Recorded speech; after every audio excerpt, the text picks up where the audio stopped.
Tonight, we're following several developing stories as we come on the air. A winter storm disrupts holiday travel for millions with another storm coming, plus the hunt for a suspect after a mass shooting at a birthday party. We begin with that winter storm. Thousands of flights canceled as Americans head home after Thanksgiving. In Iowa, planes slid off a runway while turning to taxi.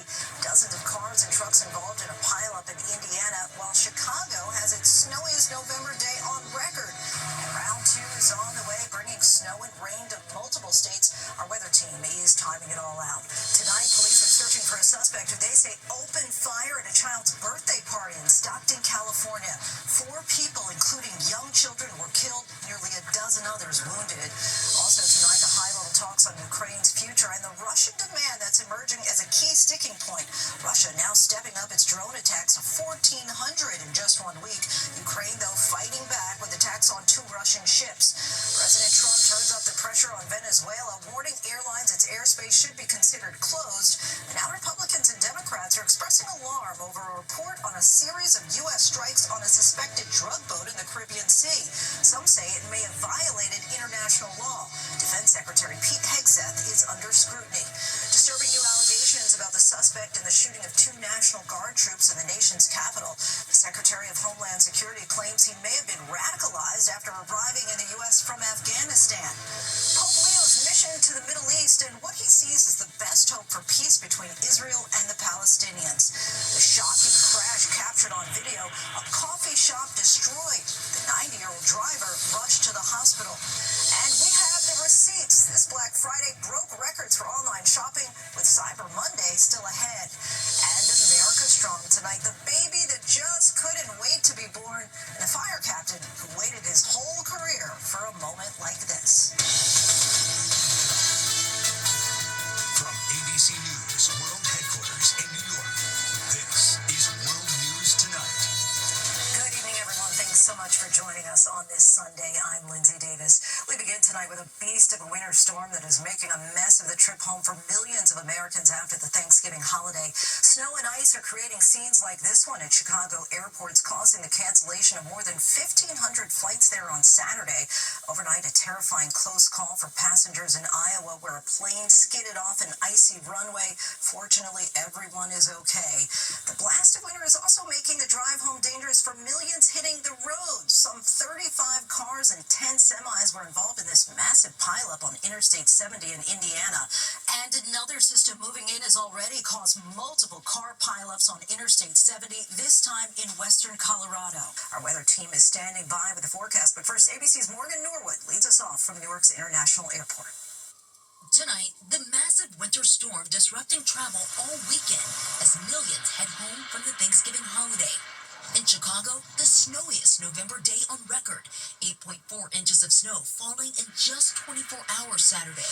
Icicles forming sideways from the winds whipping off of Lake Michigan. Brigades of snowplows out in full force, racing to clear the roadways. Of the nearly 2,000 flights canceled across the country Saturday, more than 1,500 of them were at Chicago's airports, stranding travelers. The Felt family trying to get back to New Orleans. Just trying to roll with the punches. We know better than a lot of people that sometimes Mother Nature has other plans and can disrupt what your plans are going to be. Finally arriving home at 5 a.m. this morning. Overnight, a Delta flight from Detroit to Des Moines sliding off the end of the runway as it turned to taxi just after landing. In all, 58 people on board. No injuries reported. At Newark Airport today, we met Wendy and David Bassick, heading back to Florida. We're trying to get out of here before anything, heads this way. So we know that there's a lot of disruption in the system. More than 9,000 flights delayed across the country today. Over 700 more canceled. Traveling by car, not any easier. Near Terre Haute, Indiana, a chain reaction crash on Interstate 70 Saturday. Drivers sliding off the road and colliding with one another. 45 vehicles in all, including 10 semis. The roadway shut down for several hours. Indiana State Police making this plea. Folks, if you can stay home, let's just stay home. Those stranded on the side of the road, wrapped in blankets. Ambulances taking 11 people from the scene. Luckily, no major injuries. People just need to drive smart when the snow starts falling. Reduce your speed, make sure you're buckled up, and let's just all be safe out there. That system now bringing rain and snow to the northeast, with wet roads extending all the way to the Gulf Coast. And Lindsay, back here at Newark, you can see the TSA line spilling beyond the ropes and into the lobby. But as for this weekend storm system, major airlines are allowing passengers to rebook without those extra change fees. But heads up, another winter storm system is brewing, and we could be talking about more cancellations, more delays later this week. Lindsay? More headaches potentially on the way. Morgan, thank you. Let's get right to meteorologist Danny Beckstrom from our New York station, WABC. Danny, no rest for the weary. Tell us about this next storm on the way. Another round. So the post-Thanksgiving storm, that's now exiting east as our attention turns now to a developing system starting Monday. So we're watching two lows. The one to the north packing cold enough air to produce some snow from parts of the heartland up through the Midwest. Now the one to the south, that's mainly rain for the lower Mississippi Valley. But the northern tier does have cold enough air to produce a mix or maybe a little glaze of ice. And that's enough to prompt a winter weather advisory from Little Rock to Paducah on Monday. Those two lows then converge and create really messy conditions starting first thing Tuesday. It's mainly a rain event from D.C. south, but the I-95 corridor will see a rain-snow mix, and the interior northeast, that's where we could see a really productive snowfall event. We're talking 6 to 12 inches of snow in pockets from Harrisburg up through Portland, Maine. This is enough to really complicate travel, even if the major metro areas, Lindsay, are spared from the most significant storm totals. It's still going to be messy on Tuesday. Winter storm watch is already in effect. All right, we know you'll be monitoring it all for us, Danny. Thanks so much. Next tonight, the urgent search for a suspect after a child's birthday party turns deadly in Stockton, California. 3 of the 4 people killed were children. At least 11 others were injured. Police say this was a targeted attack. Authorities are now asking the public for help. Here's ABC's Melissa Dunn. Tonight, a manhunt underway for a suspect police say left 4 people dead and 11 others injured after opening fire at a birthday party in Stockton, California. Our number one priority right now is locating either a suspect or possible suspects in this incident and holding them accountable. Police say gunfire erupted around 6 p.m. Saturday at a banquet hall. First responders rushing to the scene where at least 15 people, including children, were shot and taken to local hospitals. Tons of cop cars, ambulances, literally people yelling, running, just pure chaos. The San Joaquin Sheriff's Office telling ABC News the victims who lost their lives were ages 8, 9, 14, and 21. Violence of this nature has absolutely no place in any time, shape, or form, and children should not be harmed by gun and gang violence. Now, investigators say they believe this was a targeted incident, and tonight, Lindsay, community members are holding a vigil for those victims. Lindsay? Melissa, thank you. Now to the high-stakes talks to end the war between Ukraine and Russia. Both U.S. and Ukrainian negotiators say today's talks were productive, but sticking points remain. And over the weekend, Russia bombarded Ukraine with deadly and devastating drone and missile attacks. Here's ABC's chief foreign correspondent Ian Pannell reporting from Ukraine. Tonight, high-stakes talks in Florida. The Trump administration's top negotiators, Special Envoy Steve Witkoff, President Trump's son-in-law Jared Kushner, and Secretary of State Marco Rubio, meeting with the Ukrainian delegation to discuss the peace plan being pushed by the president. This is not just about ending the war, which is very important. It is about securing Ukraine's future, a future that we hope will be more prosperous than it's ever been. But while both sides calling the talks positive, crucial sticking points remain. A source familiar with the discussions telling ABC News the Russians are not willing to agree to a ceasefire in any form, while Ukraine is unwilling to concede territory. Meanwhile, the battle raging on. Russia launching more devastating drone and missile attacks against Ukraine this weekend. At least 4 killed and dozens wounded in Kyiv. But Ukraine fighting back. Ukraine's intelligence service releasing dramatic video showing sea drones hitting 2 Russian tankers off Turkey's coast, suspected of smuggling sanctioned Russian oil. And for those on the front lines, the way this war ends matters. We met Vitaly and his wife Yulia. He lost both his legs after being struck by a Russian drone on the Eastern Front. Now Ukraine is being asked to make further sacrifices, to give up land, to reduce the size of its army. We are not going to do that. You're not going to do that? No. So many lives have been devastated by this war, and Ukrainians are adamant that these sacrifices should not be in vain. Lindsay, this is a critical week for Ukraine. On Tuesday, US Special Envoy Steve Witkoff takes his deal to Vladimir Putin. And I think only then will we know if the Russian president's willing to make not just demands, but concessions too. And few here in Ukraine have high hopes that a breakthrough to end this nearly 4-year conflict is imminent. Lindsay? Ian, thank you. Now to a rare show of unity in Washington amid escalating tensions between the U.S. and Venezuela. A September boat strike in the Caribbean Sea is facing scrutiny from both sides of the aisle. This comes after a report that Secretary Pete Hegseth ordered a second hit, leaving no survivors. On Saturday, President Trump declared that Venezuelan airspace should be considered closed. Here's ABC's senior White House correspondent, Selena Wang. Tonight, growing bipartisan alarm over President Trump's escalating military campaign in the Caribbean Sea.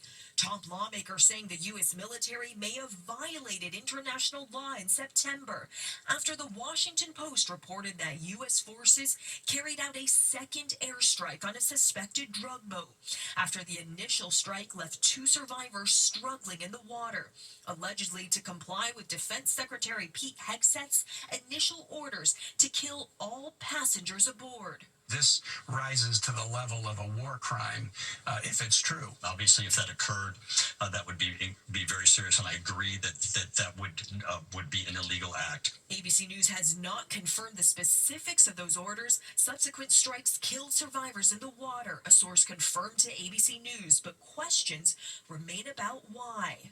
Hegseth defending the campaign, posting, "The intent is to stop lethal drugs, destroy narco boats, and kill the narco terrorists who are poisoning the American people. Biden coddle terrorists, we kill them." Since September, the U.S. has launched at least 20 strikes on suspected drug boats in the Caribbean Sea, killing more than 80 people. But the administration has offered no public evidence to prove they were actually smuggling drugs. This as Trump escalates his threats against Venezuela. On Saturday, the president warning all airlines, pilots, drug dealers, and human traffickers, please consider the airspace above and surrounding Venezuela to be closed in its entirety. Venezuela firing back, calling Trump's airspace declaration a colonialist threat and unjustified aggression against the Venezuelan people. But Lindsay, at the same time, President Trump is waging this campaign against alleged drug traffickers in Venezuela. Trump is also pardoning the former president of Honduras, who is convicted in a U.S. federal court of trafficking massive amounts of cocaine into the United States. Democratic Senator Tim Kaine is calling the decision disgusting and incomprehensible. Lindsay? Selena Wang for us, thank you. We're learning of potentially new information about the suspect in the shooting of 2 National Guard members in the nation's capital. The Secretary of Homeland Security says he was radicalized after arriving in the U.S. from Afghanistan. 20-year-old Sarah Beckstrom died on Thanksgiving Day. Here's ABC's Mola Langi. Tonight, new clues as to what may have driven 29-year-old Afghan national Ramanullah Lakhdwal to allegedly shoot 2 West Virginia National Guardsmen just 2 blocks from the White House. 20-year-old Specialist Sarah Beckstrom dying of her injuries on Thanksgiving Day. Staff Sergeant Andrew Wolf now fighting for his life. Secretary of Homeland Security Kristi Noem saying Lakhdwal could have been radicalized here in the U.S. We continue to talk to his family and his contacts.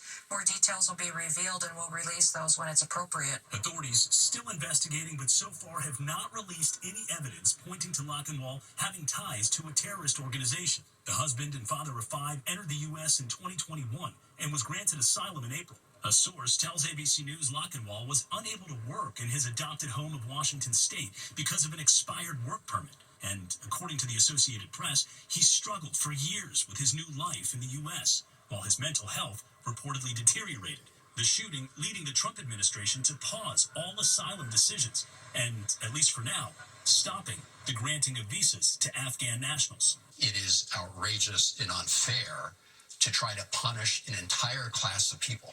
These are individuals who worked side by side with America in the fight against the Taliban, and if they were sent back now, the Taliban may likely kill them and execute them.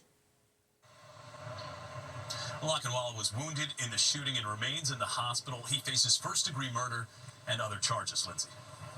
Mola, thank you. Overseas now to Pope Leo's message of hope and peace for Lebanon. The Pope is in Beirut for the second half of his first international trip. It comes at a time of uncertainty for the country after years of turmoil and violence. Let's bring in ABC's Britt Clennett, who's traveling with the Pontiff. Hi, Britt. Hi, Lindsay. Yeah, well, tonight, Pope Leo making a strong plea for peace in front of Lebanon's political leaders as the first American Pope begins the second leg of his maiden foreign trip. The Pope receiving a very warm welcome here in Beirut, arriving from Turkey. And on the flight over, the Pope told reporters the Holy See can be a mediating voice to reach a two-state solution for Palestinians and Israelis. And the Pope at the presidential palace saying Lebanon must use its tenacity to build peace. That's despite its highly complex and uncertain situation, he said. Now, the Pope here in Lebanon, we have to remember, despite serious security concerns with Israel carrying out strikes on Beirut just last week. And Pope Leo's packed schedule, Lindsay, includes an outdoor mass in Beirut with tens of thousands expected there. Lindsay? Britt, thank you. Next tonight, Israeli Prime Minister Benjamin Netanyahu is seeking a pardon on corruption charges, which would end a long-running trial. He says it will unify the country at a time of momentous change in the region, but his opponents are criticizing the request, saying it would weaken democratic institutions and sends a dangerous message that he is above the law. Now to deadly and catastrophic flooding in Indonesia. More than 400 people have died and hundreds are missing. Entire communities have been wiped out. Authorities say some are struggling to find food and water after landslides damage roads and downed communication lines. In recent days, heavy monsoon rains have overwhelmed parts of Southeast Asia. And there's so much more ahead on World News Tonight this Sunday, including two devastating crashes, how first responders became victims. And a coffee shop was destroyed by a speeding car, the driver 90 years old. Horrifying crash in Houston overnight. 4 firefighters were hurt when an 18-wheeler plowed into their fire truck. They were diverting traffic off of a highway when the accident took place. The 4 were rushed to hospitals. The department says all 4 are expected to recover. And now to a dramatic video of a high-speed crash in Northern California. Watch as a car careens into a coffee shop in Los Gatos on Thanksgiving evening. No one was inside at the time the shop was demolished. First responders rescued the driver, who's 90 years old, and rushed him to a hospital. Police say he's in serious but stable condition. When we come back, the numbers are in on America's Black Friday shopping spree. To the index now, American shoppers are looking forward to Cyber Monday after shattering records on Black Friday. Adobe says consumers spent $11.8 billion online on Friday. That's up more than 9% from last year. More than 55% of those sales came through mobile devices. Next, a remarkable return to action. Denver Broncos linebacker Alex Singleton is expected to play tonight against the Washington Commanders. Just 3 weeks ago, he underwent emergency surgery for testicular cancer. Singleton is 31 and says a random drug test helped detect the cancer. Tonight, the entertainment world is remembering British playwright Tom Stoppard, known for his wit and irreverence. 5 of his plays won Tony Awards for Best Play, beginning in 1968 with Rosencrantz and Guildenstern Are Dead. 3 decades later, he won an Oscar for the screenplay for Shakespeare in Love. Tom Stoppard died at home in England. He was 88 years old. When we come back, America Strong, the fire captain who waited his whole career for this one special call. Finally, America Strong, a first for a first responder. As a fire captain, Ken Bartz answers life or death calls for a living, but never one like this. 34-year-old female, water broke. She says she does feel the baby's head. This is my best call. This is one I won't forget. LaShawna Brown was in the dining room when her water broke. Everything just happened so fast, so quick. We had a plan, but for her being birthed at home was not the plan. So the soon-to-be dad resorted to Plan B and made a frantic call to 911. Our response time was about 3 minutes from receiving the call to on scene. They told me to lay down on my back, and he said, "You're going to have to push," right there in the middle of the dining room floor. While Dad was trying to comfort Mom, he says everyone else comforted him. Reassuring, real smooth, like, hey, we got you, take your time. Hey, Dad, we need a towel. I'm tossing towel to him. Like, it was just a moment. Within about 4 minutes, I was holding a beautiful baby girl. Baby Amarla, an early Thanksgiving surprise, ahead of schedule, but just in time for this season of gratitude. Appreciate their calmness and just really helping me to just focus and just give birth. Captain Bartz has 22 years of experience, mostly fighting fires, but he says this moment he was born for. Believe it or not, this is something I've always wanted to do. Being on this job is deliver a baby. It's amazing. Congratulations. Thanks for watching. I'm Lindsay Davis. Good night.